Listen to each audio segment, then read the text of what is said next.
पहुंची हैं प्रधानमंत्री नरेंद्र मोदी को। और हमने देखा कि आज सुबह वो एयरपोर्ट पे भी प्रधानमंत्री को रिसीव करने के लिए पहुंची थी। इस वक्त की ये सीधी तस्वीरें भी आप देख पा रहे हैं, प्रधानमंत्री नरेंद्र मोदी और उनके बीच में गर्मजोशी के साथ में इस्तकबाल हुआ एक दूसरे के साथ में। बांग्लादेश के जो विदेश मंत्री हैं वो भी इस वक्त साथ नजर आ रहे हैं। बंगबंधु इंटरनेशनल कॉन्फ्रेंस सेंटर की ये सीधी तस्वीरें, यहाँ पर प्रधानमंत्री नरेंद्र मोदी बंगबंधु बापू म्यूजियम का शुरुआत करेंगे। यानी बंगबंधु जो कि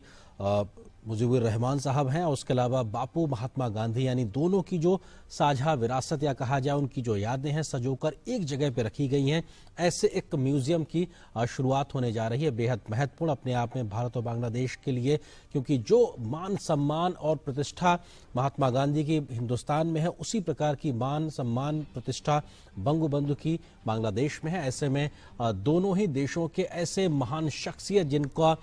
अपने अपने देशों में इस प्रकार का योगदान है, सम्मान है, उनकी यादों को सजोकर रखने के लिहाज से एक म्यूजियम का ढाका में होना और उस म्यूजियम की शुरुआत करने के लिए प्रधानमंत्री इस वक्त बंगबंधु इंटरनेशनल कॉन्फ्रेंस सेंटर में है, अपने आप में बेहद महत्वपूर्ण पहलू। और हमने देखा कि लगातार आज सुबह से प्रधानमंत्री नरेंद्र मोदी के ढाका आगमन के साथ से ही लगातार जो बांग्लादेश की प्रधानमंत्री हैं शेख हसीना, वो उनको स्वागत करने के लिए एयरपोर्ट पर भी पहुंची थी। आज जो नेशनल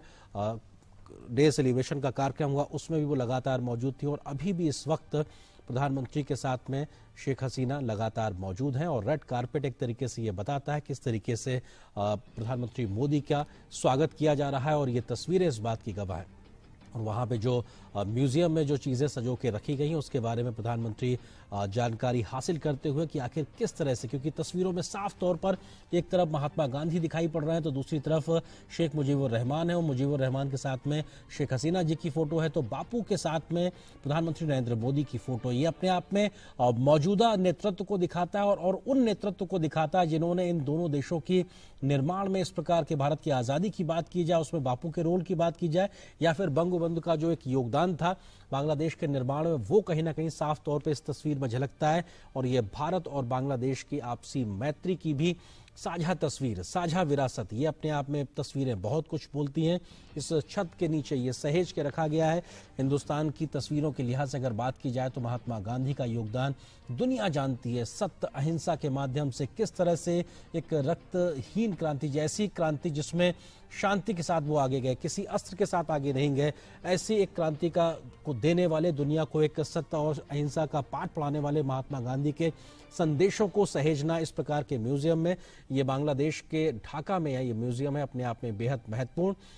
और ये शेयर्ड विजन एक शब्द लिखा हुआ था, यानी कि साझा जो मूल्य हैं, जो विजन है, उसको कहीं ना कहीं साफ तौर पर दिखाता है। और ये तस्वीरें भी अपने आप में बहुत कुछ बयां करेंगी, क्योंकि ये एक भारत बांग्लादेश की दोस्ती के लिहाज से बहुत महत्वपूर्ण शेख मुजीबुर रहमान, महात्मा गांधी की तस्वीर, प्रधानमंत्री नरेंद्र मोदी और शेख हसीना बांग्लादेश की प्रधानमंत्री, ये चार लोग, एक तरीके से दो लोग तस्वीरों में, दो लोग मौजूद हैं। ये तस्वीर भी बहुत कुछ बयां करती है। और ये जो व्यक्ति आपके स्क्रीन में एक और दिखाई पड़ रही है, ये शेख हसीना जी की बहन है। और इन जब प्रधानमंत्री ने आज गांधी शांति पुरस्कार बंगबंधु को, जो कि 2020 के लिए मिला है, जब उनको दिया था, तो शेख हसीना जी ने और उनकी बहन, उन दोनों ही लोगों ने इस पुरस्कार को रिसीव किया था। ये अपने आप में एक बड़ा मौका कि आखिर किस तरह से जो शांति का एक दूत के तौर पे महात्मा गांधी के प्रयास रहे हैं, उसका मान सम्मान प्रतिष्ठा के आधार पर गांधी शांति पुरस्कार के लिए साल 2020 के लिए बंगबंधु को चुना गया और शेख मुजीबुर रहमान को यह पुरस्कार आज दिया गया।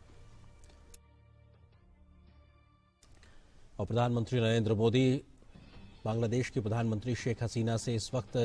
बातचीत करते हुए, और निश्चित तौर पे जो भी जानकारियां यहाँ उकेरी गई हैं उसके बारे में जानकारी हासिल करते हुए, क्योंकि जो बातें बापू ने कही हैं, जो बातें बंगबंधु ने कही, उन बातों को भी यहाँ सहेज के रखा गया हो। क्योंकि अपने अपने देश में उस समय की आज़ादी के आंदोलन की अगर अगुवाकारी की बात की जाए तो किस तरह से देश समाज के हर एक व्यक्ति को एक तरीके से उस मिशन के लिए खड़ा कर देना, उनके अंदर वो जोश भर देना कि वो देश की आज़ादी के लिए आगे आए, ये कर दिखाने का जो जज्बा था, ये जो कर दिखाने का जो काम था, वो उस वक्त बापू ने आज़ादी के आंदोलन में हिंदुस्तान में किया था। तो बंगबंधु ने वो 71 की अगर बात की जाए तो बांग्लादेश में किया था। तो निश्चित तौर से ये वो व्यक्ति हैं, वो दोनों शख्सियत हैं जिनको कभी ये दोनों देश भुला नहीं सकते। और आज इन्हीं सब यादों को सहेजने के लिहाज से इस म्यूजियम में अपने आप में तमाम चीज़ों को संकलित किया गया। हम ये तस्वीरें भी देख पा रहे हैं, इसके अलावा कुछ डिजिटल फॉर्मेट में भी वहाँ पे संभवतः कुछ चीज़ें सहेज के रखी गई हैं, जिसकी जानकारी वहाँ के जो क्यूरेटर हैं उस म्यूजियम के संभवतः वो प्रधानमंत्री को देते हुए। और ये तस्वीरों में बापू की तस्वीरें भी हैं, बंगबंधु की भी तस्वीरें हैं, और उनके जो वाक्य हैं, जो स्वर्णिम वाक्य कह सकते हैं, या उनके जो अमर संदेश होते हैं, वो शायद वहाँ सहेज के रखे गए हैं। निश्चित तौर से ये अपने आप में एक जगह होगी, एक ऐसा स्थल होगा यहाँ जो कोई भी आएगा वो साफ तौर पे समझ पाएगा कि हाँ, भारत और बांग्लादेश की जो दोस्ती है वो कितनी गहरी है, और उनके जो साझा मूल्य हैं, उनकी जो साझा विरासत है, जिस आधार पे दोनों ने अपने अपने देशों में जिस प्रकार से एक पूरी यात्रा को जिया है, जी कर दिखाया है, लोगों को आगे बढ़ाने का प्रयास किया है, उन सब में महात्मा गांधी का भारत में क्या योगदान है, इसके अलावा बंगबंधु का बांग्लादेश में क्या योगदान है, इन तमाम चीज़ों को सहेजा गया है।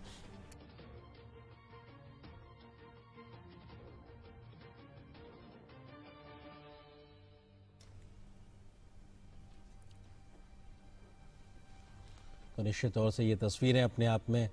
हम देख सकते हैं कि इनको ब्लैक एंड वाइट की तस्वीरें, यानी उस वक्त की तस्वीरें हैं जब फोटोग्राफी एक बहुत शुरुआती समय में हुआ करती थी, लेकिन उस वक्त की तस्वीरों को भी आज के माहौल में इस प्रकार से रखना, सहेज के रखना, और इनको इस स्तर तक ले जाना कि जो ये जानकारी साझा कर सकें यहाँ आने वाले लोगों के साथ में कि हाँ, आखिर अगर वो जानना चाहते हैं कि हमारे देश की आज़ादी में किस प्रकार के लोगों ने क्या योगदान दिया था, तो चाहे वो डिजिटल फॉर्मेट के माध्यम से हो, वो जानकारियों को भी सहेजने की कोशिश की गई, उनको आगे बढ़ाने का पूरा ये काम किया गया। तो प्रधानमंत्री नरेंद्र मोदी की ये जो पूरी यात्रा है, इसका एक बेहद अहम पड़ाव, जहां पे हम साफ तौर पे देख सकते हैं कि तमाम जानकारियां प्रधानमंत्री हासिल करते हुए, और एक शेयर्ड विजन के तौर पे साफ तौर पे ये बात कही गई है, रखी गई है कि यहाँ पर भारत और बांग्लादेश दोनों देशों की जो एक साझा विरासत है, जो शेयर्ड विजन है, यहाँ पर हम एक ट्रांजिस्टर देख पा रहे हैं, यानी कि उस वक्त का ट्रांजिस्टर जो इस्तेमाल हुआ करता होगा, तो निश्चित तौर से ये दशकों पुराना ट्रांजिस्टर, और उस वक्त किस तरीके से इसने रोल अदा किया होगा, क्योंकि आज टेलीविज़न के दौर में हम कह सकते हैं कि शायद बातें अलग होती है, लेकिन उस वक्त के जो स्थितियां परिस्थितियां थी वो एक अलग थी, और रेडियो ही बहुत बड़ा एक माध्यम हुआ करता था। और ये और भी अन्य जो चीज़ें यहाँ पे सहेज के रखी गई हैं इस म्यूज़ियम में, उनके बारे में ये जानकारी हासिल करते हुए प्रधानमंत्री नरेंद्र मोदी कि आखिर यहाँ पर किस प्रकार से इन यादों को सहेजा गया है, संवारा गया है, और ये यादें अपने आप में हर एक उस व्यक्ति को जो जानना चाहेगा इस इतिहास की समृद्ध विरासत को, उन तक वो जानकारी पहुंच सकेगी। और प्रधानमंत्री की इस यात्रा के दो बेहद महत्वपूर्ण दिन, आज पहला दिन, और हम लगातार देख रहे हैं प्रधानमंत्री इस यात्रा के माध्यम से किस तरीके से अपने भारत और बांग्लादेश के जो जुड़ाव है उसको सामने साफ तौर पे रख रहे हैं। अपने संबोधन में भी प्रधानमंत्री ने तमाम बातों का जिक्र किया, साफ तौर पे इस बात को भी रखा उन्होंने कैसे जो मुक्ति संग्राम था उसमें भारत के जो सेनाएं थीं उन्होंने भी, और उस वक्त के तमाम लोगों ने भी अपना उसी प्रकार से योगदान दिया जैसा कि बांग्लादेश के निर्माण के समय वहाँ के लोग चाह रहे थे। और आज़ादी को लेकर जो तड़प उन्होंने जिक्र किया कि आज़ादी को लेकर जो तड़प बांग्लादेश के लोगों में थी, वैसी ही एक तड़प कहीं ना कहीं साफ तौर पे हिंदुस्तान में भी थी। और प्रधानमंत्री नरेंद्र मोदी ने अपने द्वारा किए गए सत्याग्रह का भी जिक्र किया था कि उन्होंने भी, जब ये मुक्ति संग्राम का पूरा आंदोलन चल रहा था, उन्होंने सत्याग्रह किया था, गिरफ्तारी दी थी, और जेल जाने की भी उनकी नौबत आई थी। उन्होंने इस बात को साफ तौर पे कहा कि आज़ादी की ललक या आज़ादी की जो एक छटपटाहट बांग्लादेश की तरफ थी वो हिंदुस्तान में भी थी, और वहाँ पे वो दोनों ही लोग अपने आप में लगातार जुड़े रहे। और शायद यही वजह है कि बांग्लादेश के निर्माण से लेकर आज तक 50 साल के सफ़र में दोनों मुल्कों ने एक दूसरे के साथ में दोस्ती को निभाते हुए किस तरीके से आगे बढ़े हैं, और उस आधार पे दोनों देश तरक्की कर रहे हैं। प्रधानमंत्री ने अपने संबोधन में इस बात का भी जिक्र किया था कि कैसे जो लोग, तमाम लोग उस वक्त बांग्लादेश के अस्तित्व पर ही सवाल खड़ा कर रहे थे, आज बांग्लादेश ने अपनी विकास यात्रा के माध्यम से उन तमाम जो शक और शंकाएं थी उनको दूर कर दिया। यानी कि बांग्लादेश की विकास यात्रा, इस परिपक्व लोकतंत्र के आधार पर बढ़ती हुई विकास यात्रा के आधार पर बांग्लादेश ने उन तमाम लोगों को एक तरीके से जवाब दिया है जो उसके अस्तित्व पर सवाल खड़ा कर रहे थे जब वो निर्माण हो रहा था।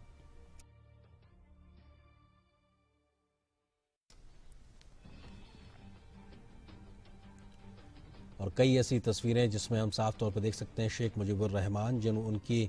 उस वक्त की तस्वीरें जहां पे वो तमाम समाज के लोगों के साथ मौजूद हैं, परिवार के सदस्यों के साथ मौजूद हैं। उन तस्वीरों को यहां पर बहुत बारीकी से सहेज के रखा गया है और शायद उन तस्वीरों को अपने आप में, जो रेयर फोटोज जिनको कह सकते हैं कि बड़ा तरीके से कम उपलब्ध हैं, ऐसी तमाम फोटो को भी यहाँ सहेजा गया। और महत्वपूर्ण चीज़ ये है कि महात्मा गांधी को भी यहाँ पर उसी करीने से सलीके से सहेजा गया है जिस तरीके से बंगबंधु की यादों को सजोया गया है। और ये एक तरीके से इंटरेक्टिव वॉल है, ये वॉल जहाँ पे डिजिटल फॉर्मेट में आप वहाँ पे जानकारी हासिल कर सकते हैं। कैसे जानकारी हासिल कर सकते हैं इसकी बात की जानकारी वहाँ के जो जिम्मेदार लोग हैं वो इस बात की जानकारी प्रधानमंत्री मोदी को देते हुए, और प्रधानमंत्री का एक तरीका होता है, वो जहाँ कहीं भी जाते हैं निश्चित तौर से वो बहुत सहजता के साथ में जानने के लिए उत्सुक नज़र आते हैं। और ये एक उनकी जो व्यक्तित्व का पहलू है वो यहाँ पर भी दिखाई पड़ रहा है। और वो तमाम चीज़ों के बारे में विस्तार से जानकारी हासिल करते हुए कि आखिर किस तरीके से, चाहे वो एक परंपरागत चीज़ें हों या फिर डिजिटल फॉर्मेट की नई तकनीक हो, आखिर कैसे उसके माध्यम से इन यादों को सहेजा गया है।